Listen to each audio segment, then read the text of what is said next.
of the Roman Empire in the west. The Christianity that took root amid what remained of that empire was initially only the western fringe of a much wider Christian world whose heartland lay further east, towards the Middle East and in the still active Eastern, Byzantine, Roman Empire. Gradually, however, and by a process of mutual estrangement, Eastern and Western Christianity drew apart, until in 1054 the Pope in Rome and the Patriarch in Constantinople mutually excommunicated one another. Following that big divide, Latin Christians were henceforth separated from Orthodox Christians in the Greek archipelago, the Balkans, and Russia, to form Western Christendom.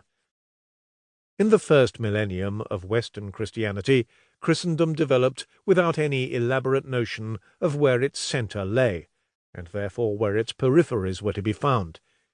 It existed, to borrow the phrases of a distinguished medievalist, as a series of micro-Christendoms held together like a geodesic dome composed of self-contained segments.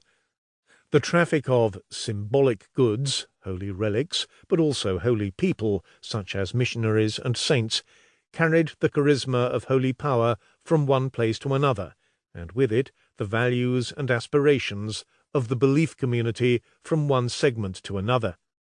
Then, in the central Middle Ages, and following the rupture with the East, Western Christendom developed a more elaborate sense of centre and periphery, with the full emergence of two geographical and ideological units, the papacy and the Holy Roman Empire. Their claims to authority were forged competitively by theologians, lawyers, political theorists, and intellectuals in an atmosphere of confident universalism. That idea was supported by the economic transformations of the period, the impressive growth of markets and interregional and international trade, and by the marriages and diplomatic alliances of the aristocracy. Christendom was how learned contemporaries in the 12th and 13th centuries understood the world of Latin Christians in Western Europe. The Roman Catholic Church was the central pillar of the belief community in Latin Christianity. The intellectual elites of the latter were formed around an international language, Latin as opposed to Greek, as well as a common curriculum, centred in matters of philosophy and logic on the works of Aristotle, and ways of study, scholasticism.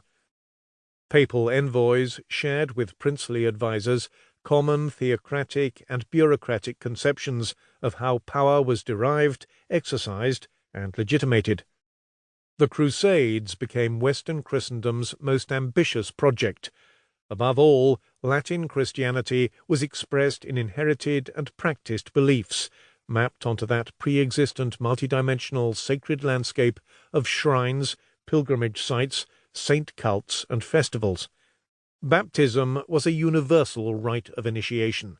Those who were not baptized Christians, Jews, Muslims, were a significant presence in Western Christendom's margins in the central Middle Ages, tolerated precisely because they were not part of the belief community. But as Christian kingdoms pushed the frontiers of Latin Christianity southwards in Spain and southern Italy, their significance as exemplifying alien forces from those who did not belong to Christendom seemed to increase. Christendom was a reflexive construction that felt easily threatened. In reality, its most dangerous enemy was not non-Christians. Its power brokers were most vulnerable from a different and disparate constituency, from those with particular local loyalties to whom the overarching aspirations of Christendom meant little or nothing.